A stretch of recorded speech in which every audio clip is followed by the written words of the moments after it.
सनातन धर्म में कार्तिक महीने का खास महत्व होता है। यह महीना भगवान विष्णु को समर्पित होता है।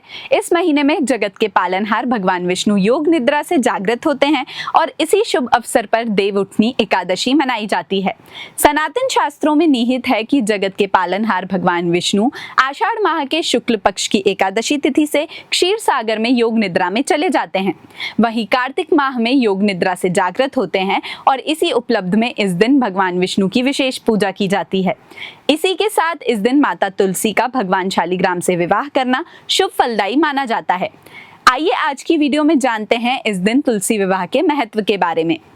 पुराणों के अनुसार कार्तिक माह में भगवान विष्णु जी को तुलसी पत्र अर्पण करने से 10,000 गायों के दान के समान फल मिलता है। तुलसी के पौधे का विशेष महत्व होता है। कहा जाता है कि भगवान विष्णु को तुलसी अति प्रिय है। तुलसी माता को मां लक्ष्मी का ही स्वरूप माना जाता है, जिनका विवाह शालिग्राम भगवान से हुआ था। शालिग्राम दरअसल भगवान विष्णु के 8वें अवतार श्री कृष्ण का ही एक रूप माने जाते हैं।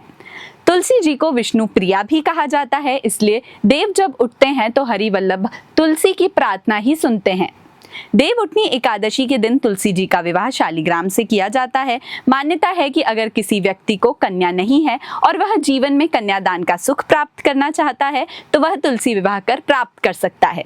पौराणिक कथा के अनुसार वृंदा यानी तुलसी का विवाह राक्षस कुल में ही दानव राज जलंधर से संपन्न हुआ, लेकिन वृंदा बचपन से ही भगवान विष्णु की भक्त थी।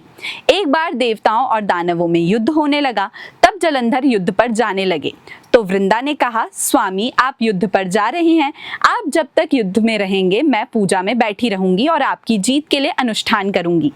जब तक आप नहीं लौट आते मैं अपना संकल्प नहीं छोड़ूंगी।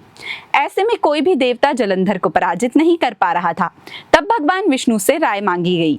भगवान विष्णु ने एक चक्रव्यूह रचा और जलंधर का रूप धारण कर वृंदा के महल में पहुंच गए। वृंदा ने जैसे ही अपने पति को देखा तो तुरंत पूजा से उठ गई और उनके चरणों को छूने लगी। इधर वृंदा का संकल्प टूटा और उधर युद्ध में देवताओं ने जलंधर को मार दिया। इस पर भगवान विष्णु अपने रूप में आ गए पर कुछ बोल ना सके। वृंदा ने कुपित होकर भगवान को श्राप दे दिया कि वे पत्थर के हो जाएं।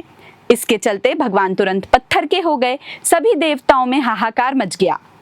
देवताओं की प्रार्थना के बाद वृंदा ने अपना श्राप वापस ले लिया। इसके बाद वे अपने पति का सिर लेकर सती हो गईं। उनकी राख से एक पौधा निकला। तब भगवान विष्णु जी ने उस पौधे का नाम तुलसी रखा और कहा कि मैं इस पत्थर रूप में भी रहूंगा, जिसे शालिग्राम के नाम से तुलसी जी के साथ ही पूजा जाएगा।